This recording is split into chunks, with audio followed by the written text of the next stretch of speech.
Mummy साग काट रही थी, मम्मी ने साग काट ली तो बैठा थी, तो इसका फोन आया, आनंदी का। किसका फोन आया? आनंदी का। हाँ, ठीक है।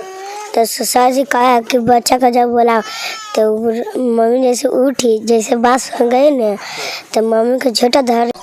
लाइव न्यूज, खबर तो पक्की है। नमस्कार, मैं शंभू कुमार। मैं अभी दानापुर ब्लॉक के जस्ट पीछे हूं और आपको बताते हूं कि नाक के नीचे, पुलिस के नाक के नीचे कैसे हत्या होती है। ये उदाहरण आप देख रहे हैं कि दानापुर ब्लॉक, ये सामने देखिए, ये दानापुर ब्लॉक है। उसी कैंपस में ये दलित बस्ती है और ठीक दिन के 2:45 बजे दिन में एक माँ की हत्या होती है उसके पुत्र के सामने होती है। यही पुत्र है उनका और इन्हीं के सामने में, इस बच्चे के सामने में इसकी माँ की हत्या होती है। अपने आँखों के सामने अपनी माँ को हत्या होते हुए देखता है। ये उनके पति हैं, ये भी विकलांग है और किसी तरह अपने परिवार को चला रहे थे।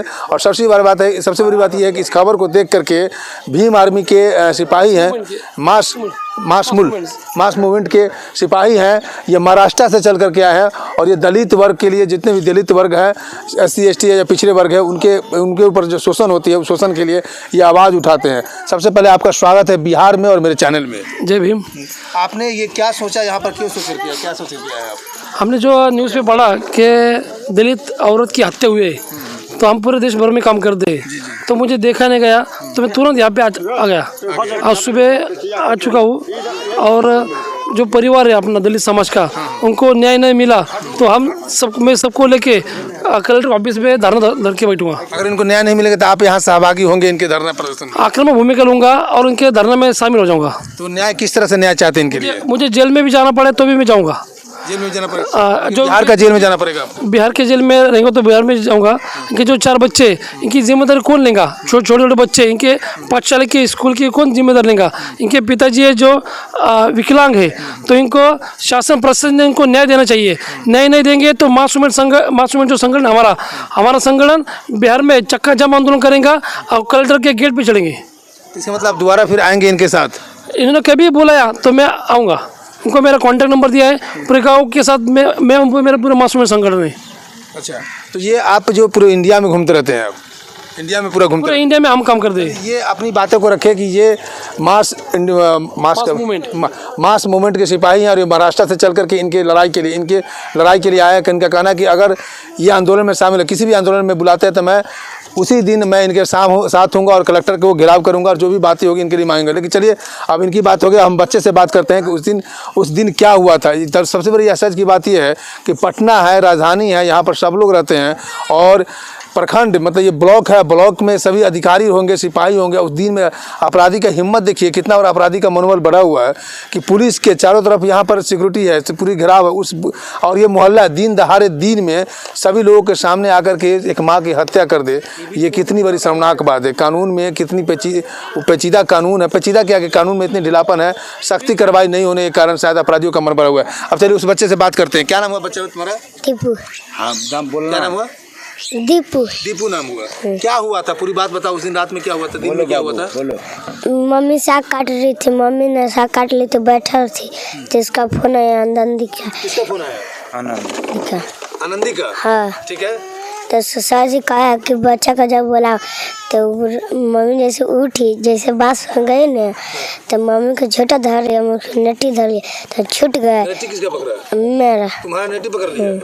तुम भी मतलब उसको माँ को बचा रहा था? हाँ। ठीक है, उसके बाद फिर छूट गई, तुम मार के भाग गई, तो मम्मी मेरा झटके से मारा तुम्हारी माँ को? चाकू लगा दिया।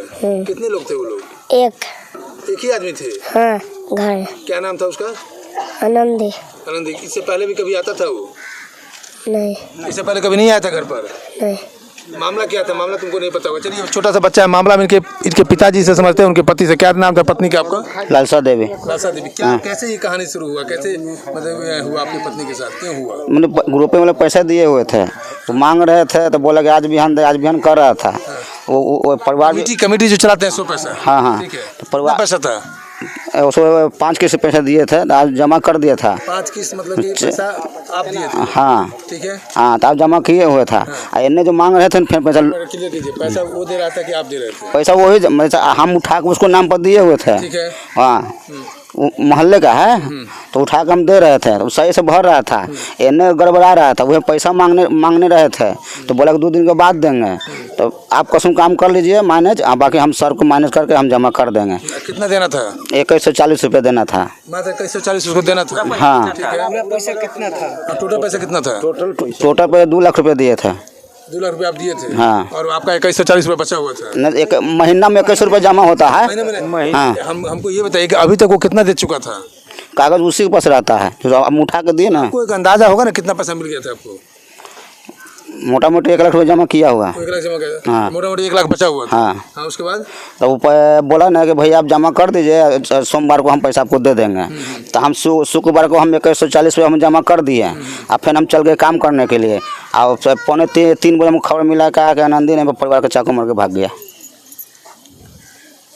उसके बाद आप लोग कार्रवाई क्या किए? कार्रवाई है कि वो थाना में गए, तो थाना बोला कि जो मर्डर किया जाओ ना, जो देख रहा था वही 2 को अथी करेंगे, जो सिलेंडर होगा उसी को नाम होगा, अब दूसरा का नाम नहीं होगा। दूसरा का नाम आप क्यों दे रहे थे? तो उसको फैमिली के नाम दे रहे थे। आप पूरे फैमिली को नाम दे रहे थे? हाँ, बस 22 गोतिया उतिया कोई का नाम भी था साथ में, बेचन सीआईडी था।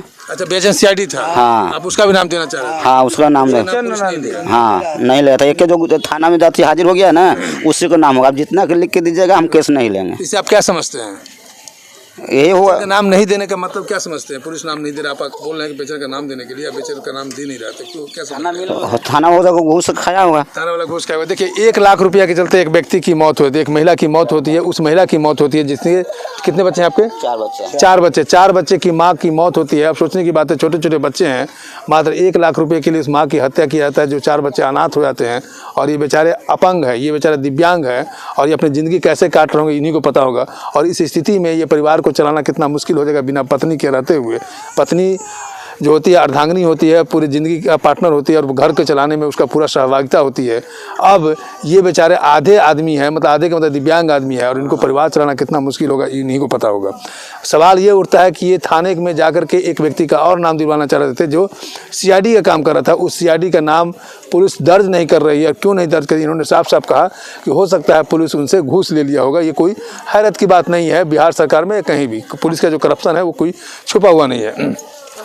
सबसे दर्दनाक और दुखदाई बात यह है कि जो पटना राजधानी है, उस राजधानी में प्रखंड मतलब ब्लॉक के कैंपस में, जहाँ जिस ब्लॉक में हमेशा कुछ ना कुछ पुलिस अधिकारी रहते हैं, वहाँ पर ऑफिसर होते हैं, और उस कैंपस के अंदर में दिन दहाड़े 3 पौने 3 बजे के आसपास उस महिला की मौत उसके पुत्र के सामने कर दिया जाता है। उस अपराधी का मनोबल देखिए। शायद पुलिस के द्वारा शिकंजे में कमी, पुलिस के द्वारा कानूनी कार्रवाई में कमी, कोर्टों के द्वारा जो लेट लतीफ़ फैसले आते हैं, कोर्टों के द्वारा जो मुजरिम होते हैं उस मुजरिम को शायद सज़ा नहीं देना समय पर, उस व्यक्ति को सज़ा नहीं मिलना, शायद यही कारण है कि अपराधियों का मनोबल धीरे धीरे बढ़ते जा रहा है और दिन दहाड़े महिलाओं की मौत हो रही है। ये शर्मनाक बात है। मैं शंभू कुमार, कैमरा जर्नलिस्ट राजेश के साथ, पटना। लाइव न्यूज, खबर तो पक्की है।